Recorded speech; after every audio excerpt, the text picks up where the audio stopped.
Assalamualaikum warahmatullahi wabarakatuh. Bismillahirrahmanirrahim. Asyhadu an la ilaha illallah wa asyhadu anna Muhammadur Rasulullah. Allahumma sholli ala sayyidina Muhammad wa ala ali sayyidina Muhammad.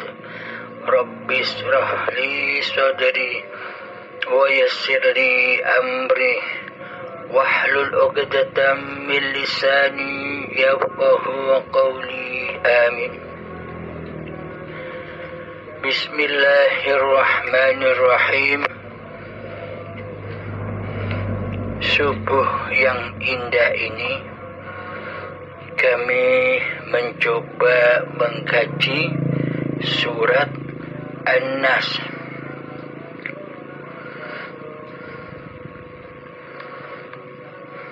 Bismillahirrahmanirrahim. Qul a'udzu birabbin nas, malikin nas, ilahin nas, min syarril waswasil khannas, allazi yuwaswisu fi sudurin nas, minal jinnati wan nas. Inilah surat dari Allah untuk seluruh manusia. Inilah surat dari Allah buat pribadi-pribadi manusia. Inilah surat yang dikirimkan oleh Allah kepada masing-masing diri manusia. Bila kita hanya memandang, bila kita hanya membacanya saja, maka ibaratkan anak kecil yang lagi nyanyi babakan cinta. Asal nyanyi saja, tidak tahu maksudnya apa itu cinta.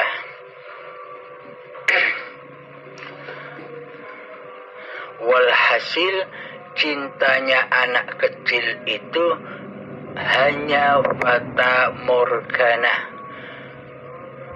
bukan cinta sungguhan, karena anak kecil tidak tahu apa arti cinta itu.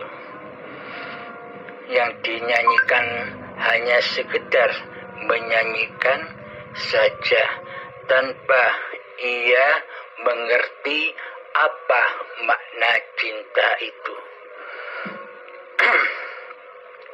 Sama halnya kita beragama dan bertuhan. Bila kita tidak tahu agama yang sesungguhnya, bila kita tidak mengenal Allah yang sesungguhnya, ibaratkan kita juga seperti anak kecil.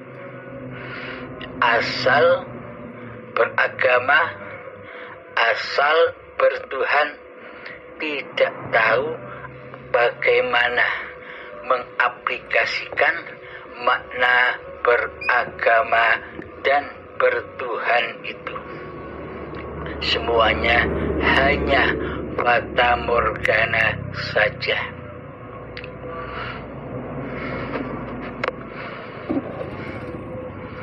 Bismillahirrahmanirrahim.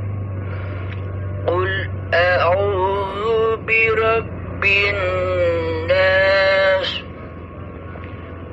Katakanlah, aku berlindung kepada Tuhannya manusia.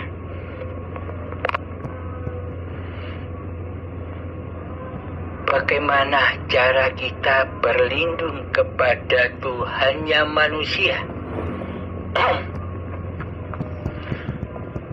Bila kita belum mengenal siapa Tuhannya manusia, apakah kita bisa berlindung kepada Tuhannya manusia?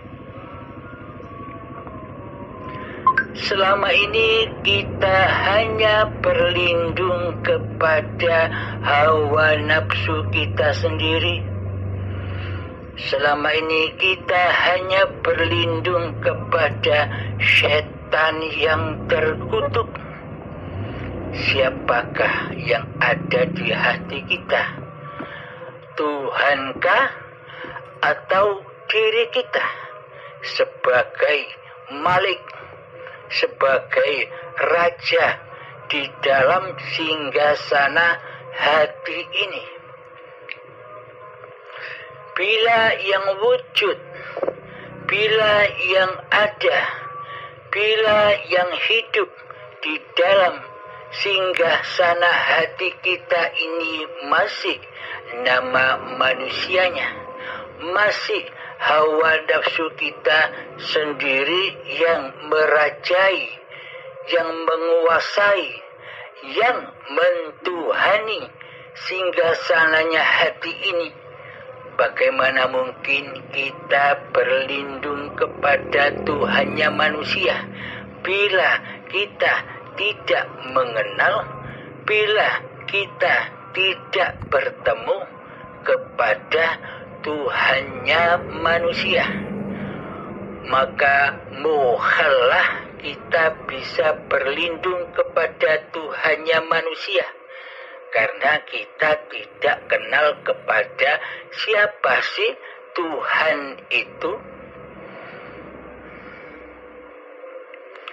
Nah, ini selama ini kita terlena akan keberadaan diri manusia kita sendiri daripada menyaksikan siapa sih yang mengadakan kita selama ini, siapa sih yang mewujudkan badan-badan ini selama ini, siapa sih yang menghidupkan kita selama ini.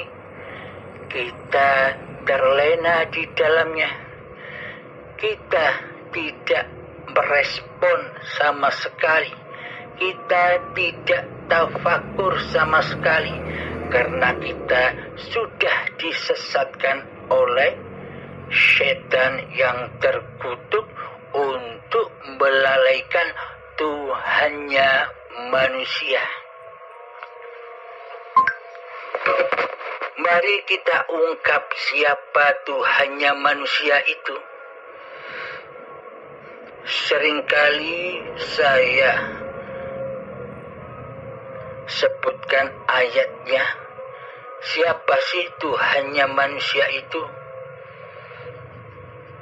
Tuhannya manusia itu bukan sesebutan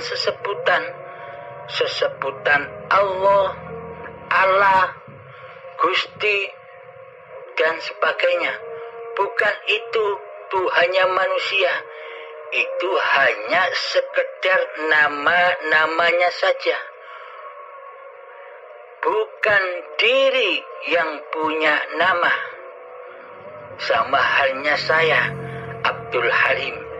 Abdul Halim ini kan hanya nama, bukan sosok pemilik nama.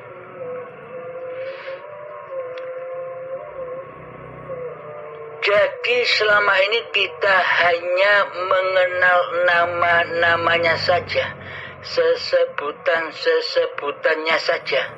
Kita terlena kepada siapa sih yang punya nama Allah, Gusti, Sang Yang Widi, dan sebagainya. Coba kita hayati, coba kita tafakuri dalam hati kita. Adanya nama-nama sesebutan Tuhan selama ini seperti Allah, Gusti, Sang Yang Widi, entah berapa ribu macam nama-nama Tuhan. Selama ini kita tidak memahami siapa yang bisa menyebut nama-nama itu.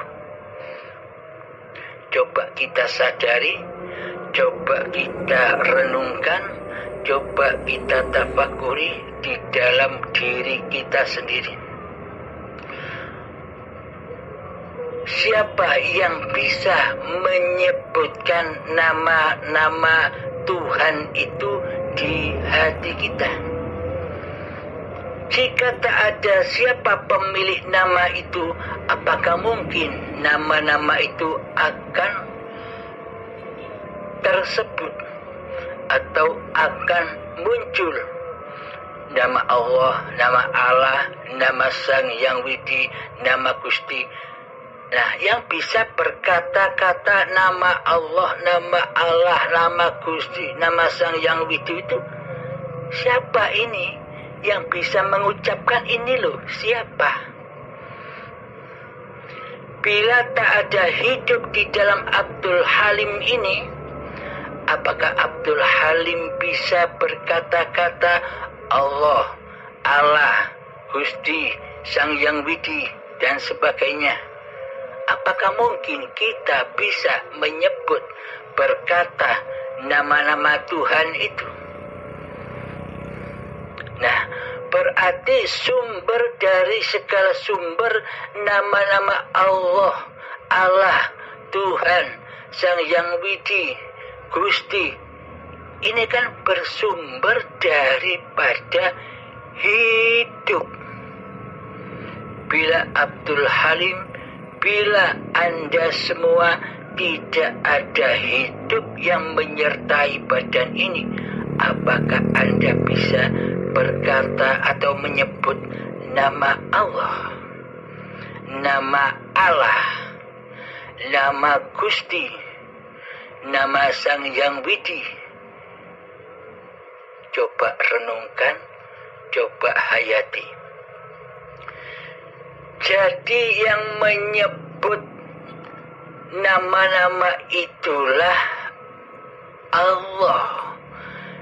Jadi yang bisa menyebut itulah yang dimaksud Tuhannya manusia.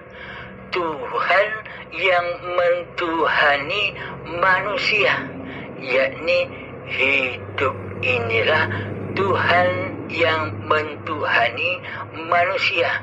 Tuhan yang mewujudkan manusia. Tuhan yang menghidupi manusia, Tuhan yang mengkuasakan manusia, Tuhan yang mengkehendakkan dan yang mendaya upayakan serta yang mengikhtiarkan manusia. Hidup inilah yang memperlihatkan mata-mata manusia. Hidup inilah yang memperdengarkan telinga-telinga manusia.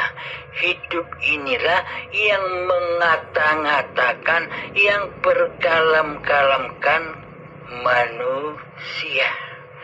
Bila tak ada Tuhannya manusia, bila tak ada Allah, apakah kita bisa menyebutkan segala sesuatu, bisa menyebutkan nama-nama Tuhan, bisa menyebutkan apa saja? Jadi cikal bakal sesebutan-sesebutan yang disebut oleh manusia itu kan bermula bersumber daripada hidup. Tanpa adanya hidup, maka tak akan ada sesebutan nama itu. Jadi maka nyatalah Tuhannya manusia bagi manusia yang sudah menyadari Tuhan pencipta diri manusianya. Bismillahirrahmanirrahim. Allahu la ilaha illa huwal hayyul qayyum. Allah, dialah hidup. Allah, tiada Tuhan yang berhak disembah. Dialah hidup yang kekal, lagi terus menerus. Jadi pada hakikatnya seluruh manusia, seluruh makhluk bertuhankan Allah, bertuhankan hayatullah, hidup yang ada di seluruh manusia, hidup yang ada di seluruh makhluk-makhluk hidup lainnya, itulah Tuhannya semesta alam ini. Hidup itulah yang mentuhani alam semesta ini. Coba kita hayati, coba kita tafakuri di dalam hati kita, coba kita renungi dengan sedalam-dalamnya di hati kita. Coba, apakah kita tahu segala sesuatu yang ada di hadapan kita? Apakah kita bisa tahu adanya alam semesta ini? Apakah kita bisa tahu galaksi-galaksi yang miliaran banyaknya di luar sana? Apakah kita bisa tahu kehidupan manusia? Apakah kita bisa tahu kehidupan hayawan? Apakah kita bisa tahu kehidupan tumbuh-tumbuhan yang kita saksikan selama ini? Tanpa Allah, tanpa dihidupkan Allah, tanpa dituhani oleh Allah. Coba rasakan, renungkan di dalam hati kita. Jadi semua tampilan-tampilan yang kita pandang, jadi tampilan-tampilan yang kita dengar, jadi tampilan-tampilan yang kita rasakan di hati ini, semuanya ada, semuanya hidup, karena hidupnya Tuhan yang mentuhani dan yang menciptakan manusia. Bila tak ada hayatullah, bila tak ada Allah, apakah bisa terwujud segala sesuatu yang kita pandang, yang kita ngerti selama ini?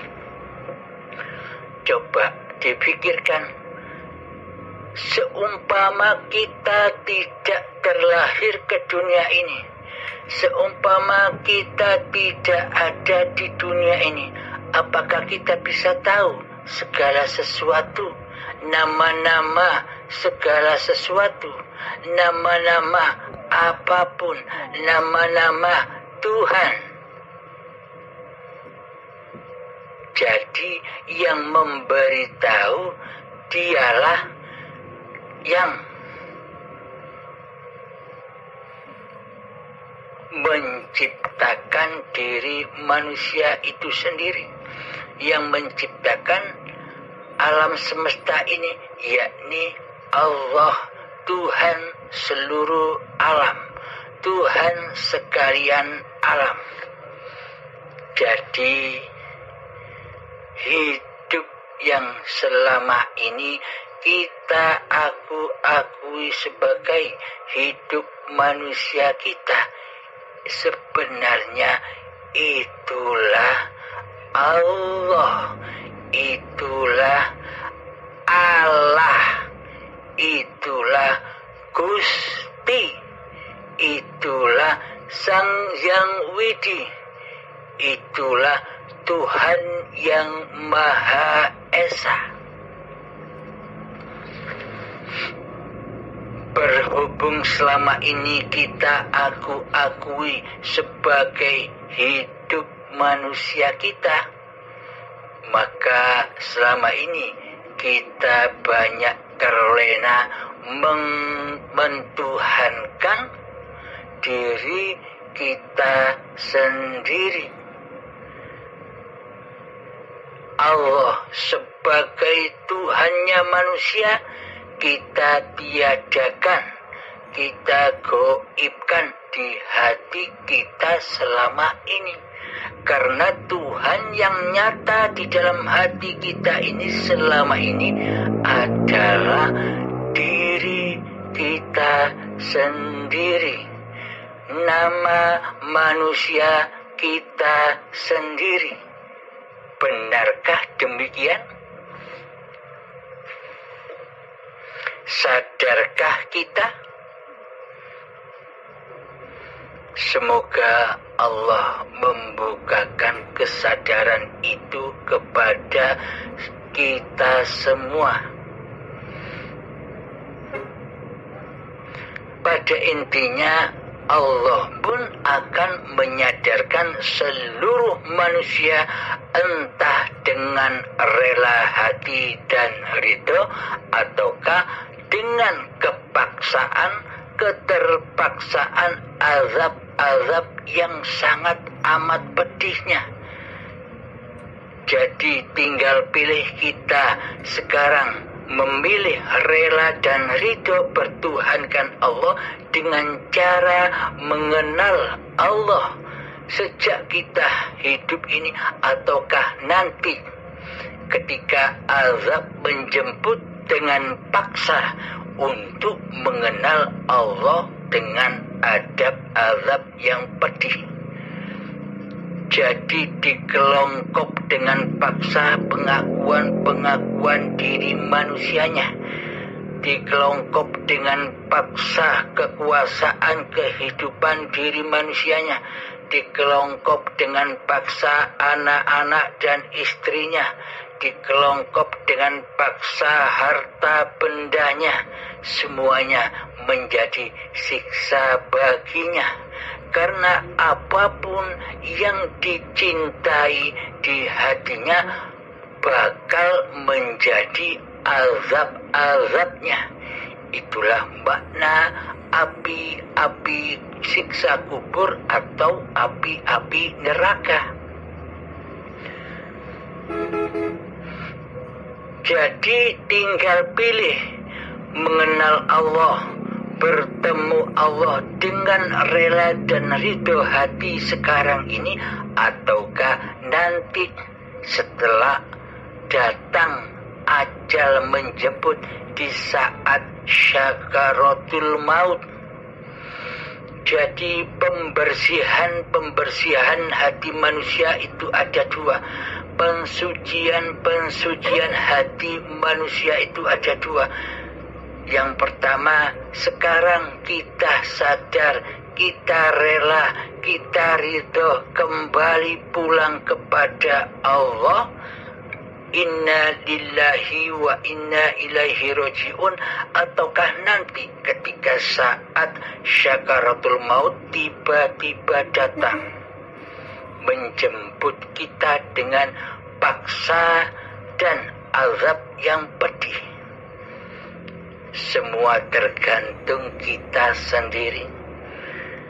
Saat ini kita mau belajar mengenal Allah ataukah nanti dengan paksa dikembalikan kepada Allah. Tinggal pilih. Qul a'udzu birabbin nas, katakanlah aku berlindung kepada Tuhannya manusia. Bila kita sudah menyadari bahwa hidup inilah Tuhannya manusia, Tuhan yang mentuhani manusia, Tuhan yang menghidupi manusia. Selama ini yang kita rasakan bahwa hidup ini hidupnya manusia. Berarti selama ini kita secara tidak sadar bahwa kitalah yang ngaku sebagai Tuhannya. Selama ini berarti kita tidak sadar mengaku sebagai Allah di hati kita. Karena bodohnya diri kita. Berarti bila di hati kita ngaku-ngaku bahwa diri kitalah yang hidup, diri kitalah yang berkuasa, berarti selama ini kita jadi setan yang terkutuk. Karena di dalam hati kita tidak bertuhan kepada Tuhannya manusia, malah diri kitalah yang sok jadi Tuhan. Apakah ini bukan persekutuan? Mensekutukan Allah, mensekutukan Allah, mensekutukan Gusti, mensekutukan Sang Yang Widi dengan diri manusia kita sendiri selama ini. Maka dari itu Allah sudah menyebutkan, Allah sudah menjelaskan bahwa setan itulah musuh-musuhmu yang nyata. Setan terkutuk itulah yang wajib engkau perangi. Bila tak kau perangi, bagaimana mungkin engkau akan bertemu dengan Tuhannya manusia? Bila tidak engkau perangi setan-setan yang terkutuk itu, siapa setan-setan yang terkutuk itu sejatinya?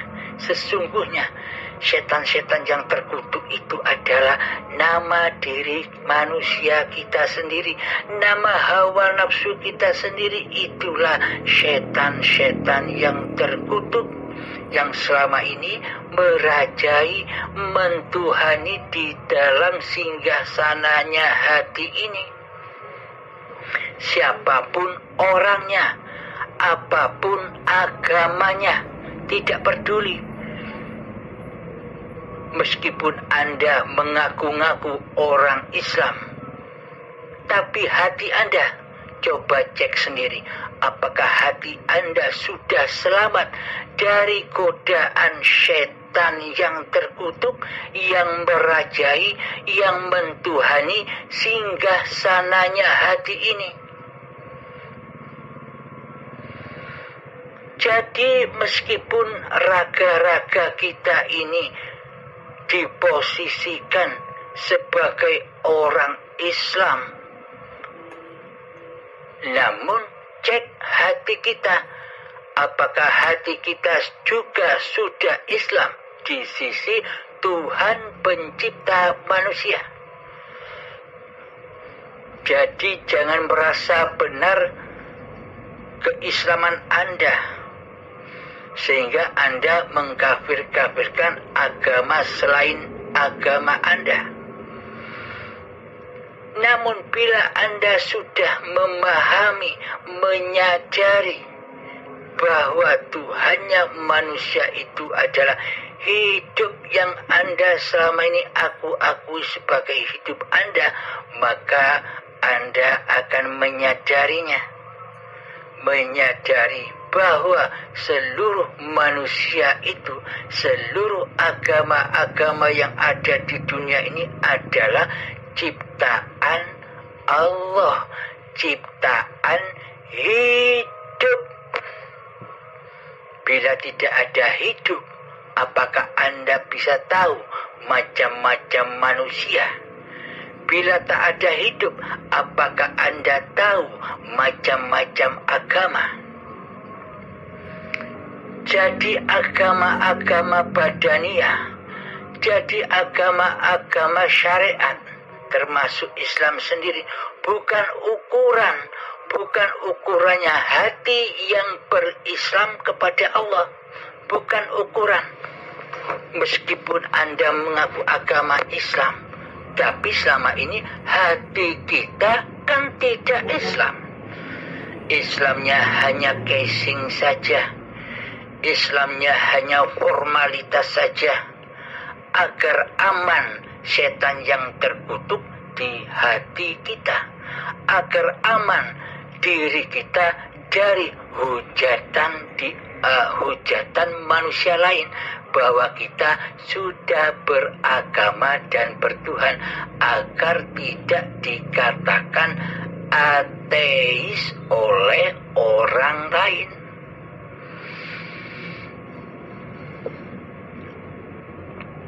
Akan tetapi selama ini kita menyadari, bagi kita yang sudah sadar bahwa selama ini kita bertuhan dan beragama hanya edok-edok saja, hanya seolah-olah saja, hanya bohong belaka, hanya kedustaan-kedustaan saja di dalamnya. Karena kita sendiri tahu selama ini kita tak bertuhan. Yang ada di hati kita, yang wujud di hati kita, yang hidup di hati kita kan selama ini setan-setan yang terkutuk itu, yang ngaku-ngaku jadi Allah, yang ngaku-ngaku jadi Tuhan, yang ngaku-ngaku jadi penguasa badan-badan ini. Siapakah dia? Dialah setan yang terkutuk.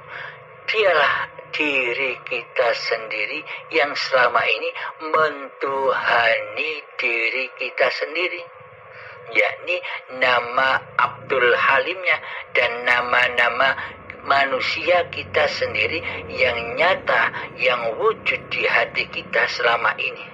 Sedang nama Allah, sedang kedudukan Allah sebagai Tuhannya manusia kita goibkan, kita tiadakan di hati kita selama ini. Apakah ini yang dimaksud manusia yang sudah bertuhan? Kan selama ini kita tidak bertuhan,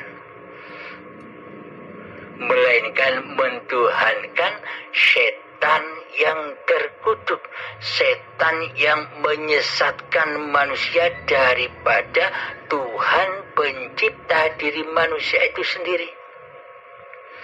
Jelas? Semoga kita dipahamkan oleh Allah. Semoga kita dituntun dan dibimbing oleh Allah Subhanahu wa ta'ala yang mentuhani diri kita selama ini, yang menghidupi diri kita selama ini, yang mengadakan diri kita selama ini. Alhamdulillahirabbil alamin. Mari kita lanjutkan ayatnya. Malikin nas, rajanya manusia. Siapa yang selama ini jadi raja di hati kita? Kan selama ini yang jadi raja di hati kita kan diri kita sendiri, nama kita sendiri. Coba kita ilustrasikan. Selama ini yang merasa bisa beribadah, selama ini yang merasa bisa sholat, yang selama ini kita bisa ngapa-ngapain, selama ini kan yang mentuhani, yang merajai diri kita di dalam segala tindak laku apapun kan diri kita, kan nama kita yang merajai badan-badan ini. Inilah tanda bukti bahwa selama ini kita tidak bertuhan kepada Tuhannya manusia. Karena kita selama ini bersekutu dengan setan yang terkutuk, setan yang nyata, yakni diri kita sendiri. Itulah yang dimaksud hawa nafsu itu. Jadi hawa nafsu itu bukan perbuatan badan-badan, bukan perbuatan syariat-syariat. Hawa nafsu itu ada di dalam hatimu. Laku kondisi hati yang merajai apapun, yang merajai sholat, yang merajai ibadah, yang merajai kebaikan, dan yang merajai apapun di dalam hati kita, itulah setan yang terkutuk, itulah hawa nafsu. Jadi hawa nafsu itu juga ikut-ikut jadi Tuhan di dalam kebaikan. Dan hawa nafsu itu juga ikut-ikut menjadi Tuhan di dalam kejelekan dan kemaksiatan. Jadi ujung pangkalnya adalah pada hawa nafsu. Jika di dalam hati kita ini masih menjadi Tuhan, nama diri kita masih merasa hidup dan menjadi Tuhan di dalamnya, seluruhnya itu hawa nafsu, linafsi, sebuah milik manusianya. Karena manusia mentuhani diri manusianya sendiri, karena manusianya belum Islam di sisi Tuhan yang mentuhani dirinya. Jadi bagaimana caranya agar manikinas, agar Allah menjadi raja di hati kita ini? Caranya adalah mawas diri. Caranya adalah menyatakan diri manusia ini kembali kepada habitatnya. yakni apa? Manusia aslinya gaib, aslinya tiada, lalu jangan menjadi Tuhan. Jangan merasa ada, jangan merasa wujud, jangan merasa hidup, jangan merasa berkuasa, jangan merasa melihat, jangan merasa berilmu, jangan merasa mendengar, dan jangan merasa berkata-kata apapun. Karena semua itu bersumber dari Tuhannya manusia, yakni hidup inilah Tuhannya manusia. Ketika manusia itu sadar bahwa hidup ini Allah, maka selamatlah manusia dari godaan setan yang terkutuk itu.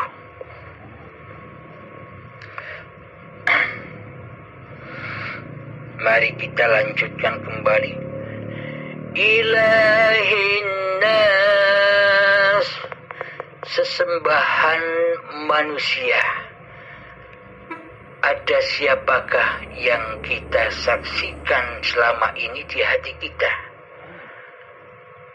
Bila yang kita saksikan selama ini kita bukan Allah, bukan Tuhannya manusia, maka selama ini kita sudah menyembah berhala-berhala selain Allah, yakni berhala diri, berhala dunia, berhala anak, berhala istri, berhala harta benda, berhala kekayaan, berhala ilmu, berhala ibadah, dan sebagainya.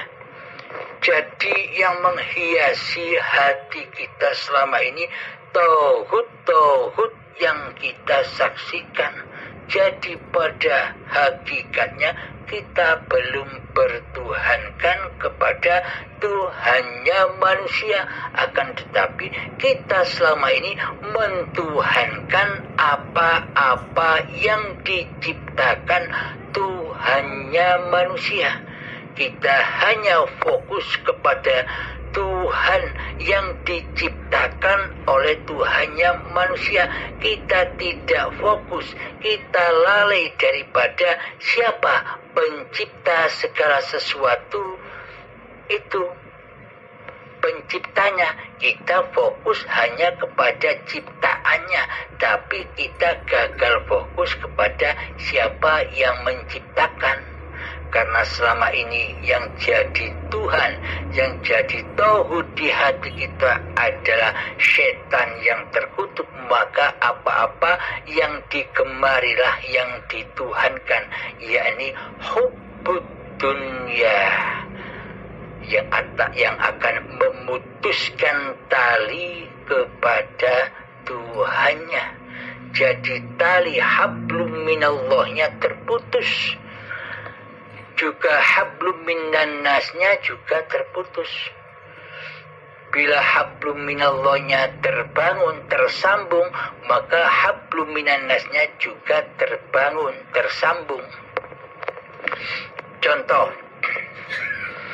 Anda selama ini merasa bisa sholat, Anda selama ini merasa bisa ibadah, Anda selama ini merasa bisa sedekah, Anda selama ini merasa bisa menolong sesama, Anda selama ini merasa bisa kasih sayang kepada manusia yang membutuhkan uluran tangan kita. Coba perhatikan hati kita, coba saksikan hati kita selama ini. Di dalamnya kita berharap pahala, di dalamnya kita berharap surga, minimal di dalam hati kita berharap agar semua amal-amal kita dibalas oleh Allah. Minimal di hati kita berharap agar kita dipuja dan dipuji oleh orang yang kita sedekahi, minimal. Nah, berarti kelihatan syariat Anda hablum minan nas, sambung talinya kepada manusia secara syariatnya, kelihatannya. Akan tetapi di dalam hati Anda kan tidak tersambung, karena semua apa yang Anda kerjakan itu dusta.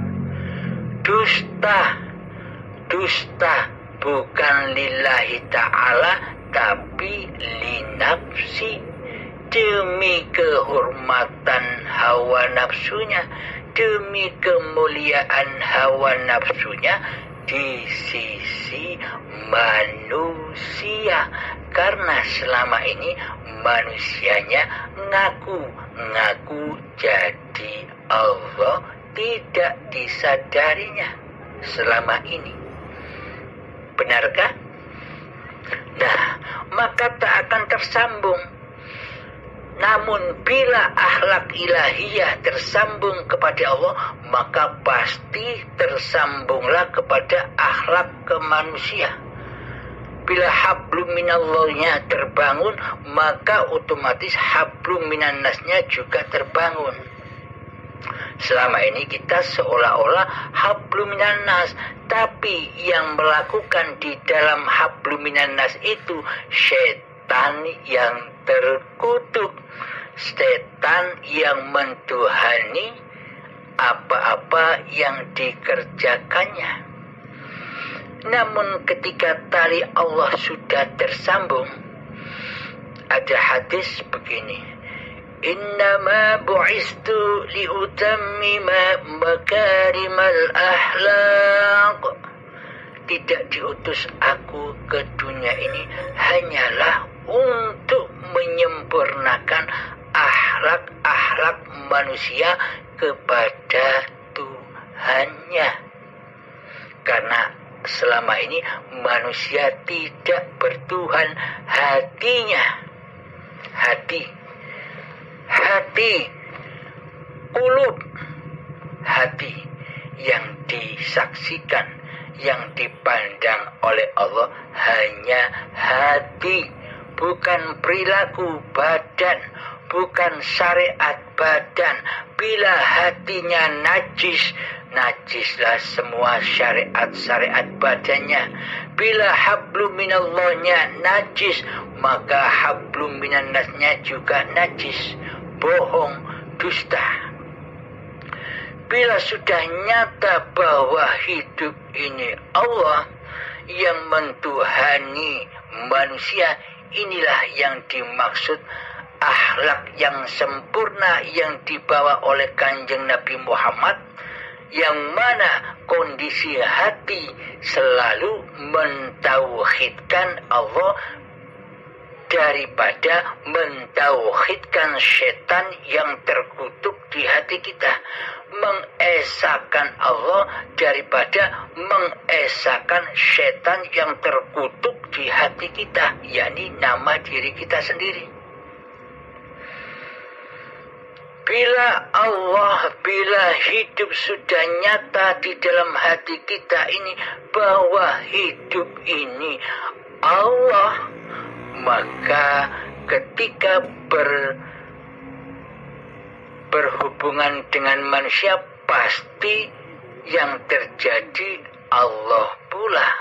Contoh, ketika Anda bersedekah, seolah-olah manusianya yang mengasihi sayangi, karena kasih sayang itu sifatnya Allah, tapi seolah-olah saja manusia memandang kita sebagai hamba Allah, seolah-olah mereka memandang manusianya lah yang bisa kasih sayang, yang bisa menolong sesama, yang bisa mensedekahi orang lain.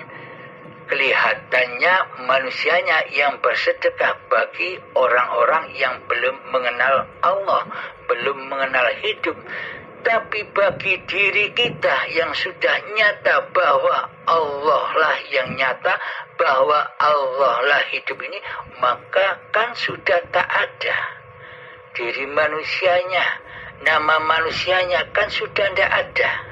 Yang ada hanya af'alullah yang mengasihi sayangi hamba-hamba ciptaannya. Nah, siapa yang kasih sayang itu? Allah ataukah dirimu? Bila di dalam hatimu masih menyangka yang punya rasa kasih dan sayang itu diri manusiamu, itulah setan yang terkutuk itu. Namun bila hati kita sudah sadar bahwa singgasananya hati ini dirajai oleh Tuhan yang manusia, maka nyatalah kasih sayang Allah kepada ciptaannya. Contoh kasih sayang Allah kepada ciptaannya, ketika kita makan, tanpa hidup apakah ada peristiwa makan? Tanpa hidup apakah ada peristiwa minum? Tanpa hidup apakah ada peristiwa sholat? Tanpa hidup apakah ada peristiwa ibadah? Nah, itulah kenyataan kasih sayangnya Allah. Bila sudah nyata Allah bagi hamba-hambanya, bila sudah nyata bahwa hidup ini Allah, maka tak ada lain yang bisa beraf'al dan yang berkuasa kecuali Allah. Maka tersambunglah hablum minallah dan hablum minan nasnya, nyawiji, ahad, esah.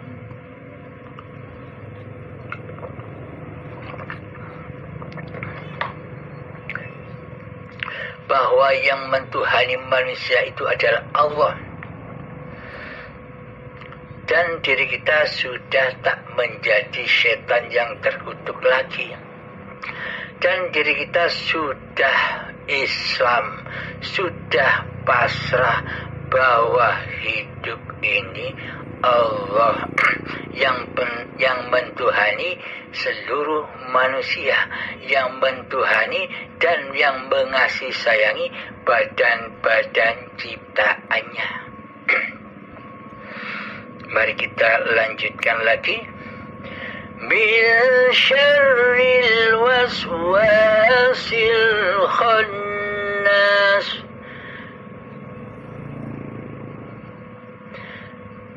Dari kejahatan setan yang tersembunyi. Kita selama ini kan menjadi Tuhan. kita selama ini kan menjadi Allah. Berarti setan-setan yang terkutuk itu adalah diri kita sendiri. Sadarkah kita? Yang bersembunyi di dalam dada-dada manusia? Seolah-olah kita ini manusia yang bertuhan, namun sesungguhnya kita adalah setan yang terkutuk yang bersembunyi di singgasananya diri kita sendiri selama ini, selama kita belum bertuhan, selama kita belum beragama di sisi Allah.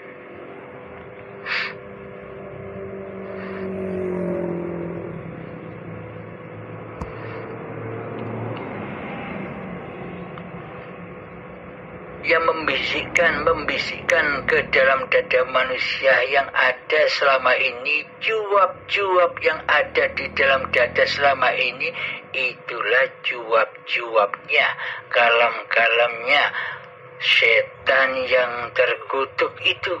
Yang mana tujuan setan yang terkutuk itu menjauhkan hamba dari Tuhannya, menjauhkan Tuhan dari penciptanya. Seolah-olah kita merasa tercipta dengan sendirinya, seperti pemahaman-pemahaman orang ateis itu. Seolah-olah kita tercipta dengan sendirinya, seolah-olah kitalah yang menguasai diri kita, manusia, karena tidak bertuhan. Jadi kedudukan kita selama ini, selama belum mengenal Tuhan, selama kita belum mengenal Allah, sama kedudukannya dengan orang yang tidak beragama itu. Karena sejatinya hati kita selama ini tidak beragama dan tak bertuhan.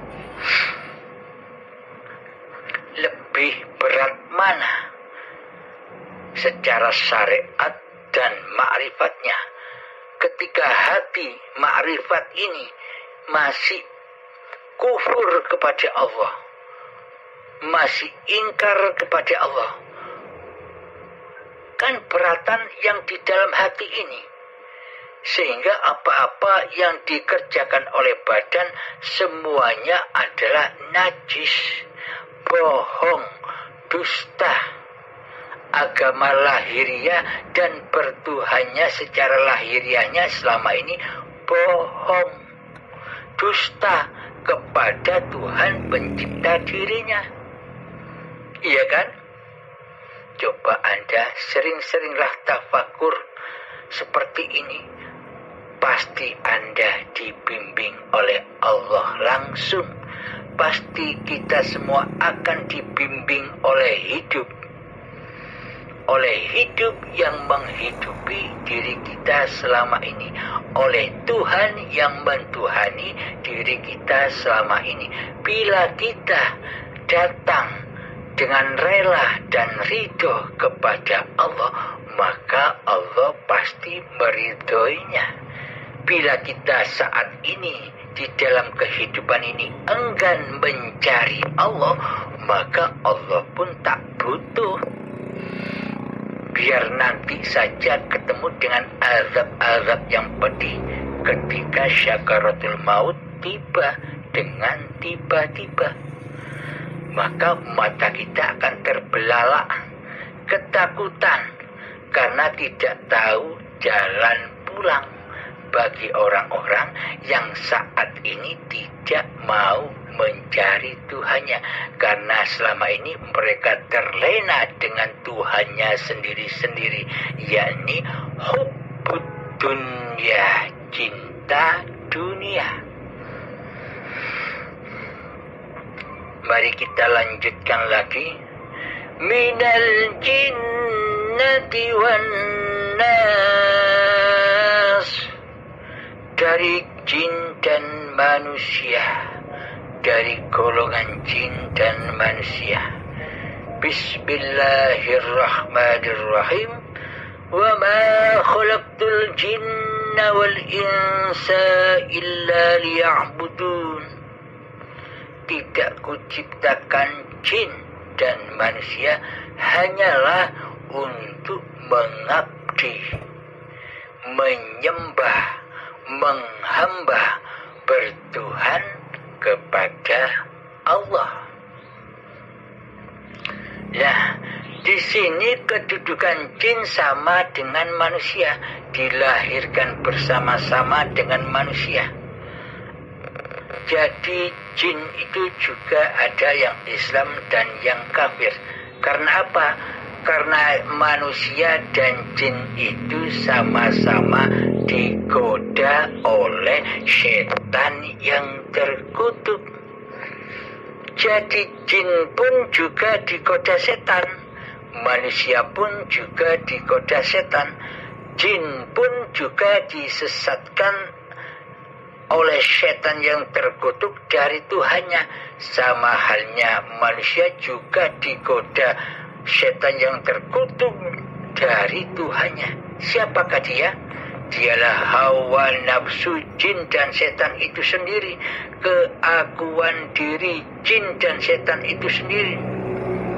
Sama-sama digoda oleh hawa nafsunya supaya tidak bertuhan, melainkan mentuhani dirinya sendiri. Contoh. Ketika ada penampakan hantu yang sering kita lihat di YouTube atau yang kita lihat dengan nyata, penampakan hantu Gondoruo, Wewe Gombel, kuntilanak, sundel bolong, pocong, dan sebagainya, tuyul, dan sebagainya. Semuanya itu adalah penampakan jin yang digoda oleh setan yang terkutuk, yakni sukanya menggoda manusia. Jin yang disesatkan oleh setan yang terkutuk, jin yang disesatkan oleh keakuan diri manusianya. Sama halnya dengan manusia. Jadi manusia juga disesatkan oleh setan yang terkutuk, sehingga manusianya jadi koruptor, jadi pembunuh, jadi pengkhianat, jadi pembohong, jadi penjudi, jadi peminum arak, jadi penzina. Itu kan semuanya karena menuruti godaan setan yang terkutuk. Di manakah setan yang terkutuk itu singgah? Setan yang terkutuk itu singgah dan membisikkan di dalam hatinya, di dalam hati jinnya, dan di dalam hati manusianya. Karena selama ini tidak bertuhankan kepada Tuhannya manusia, yakni hidup inilah Allah. Karena selama ini praktek hatinya hidup inilah jin dan manusianya, tertipu oleh godaan setan yang terkutuk, yakni kita disuruh ngaku-ngaku sebagai Tuhan daripada mentuhankan kepada Tuhannya manusia selama ini. Alhamdulillahirrabbilalamin. Inilah sekilas sedikit pembahasan surat An-Nas. Semoga saya khususnya, semoga kita semua selalu di dalam lindungan Allah, selalu di dalam bimbingan Allah Subhanahu wa ta'ala, dan Tuhankanlah Allah di hati kita. Jangan kita bertuhankan kepada hawa nafsu kita sendiri. Alhamdulillahirrabbilalamin. Akhiru kalam. Assalamualaikum warahmatullahi wabarakatuh.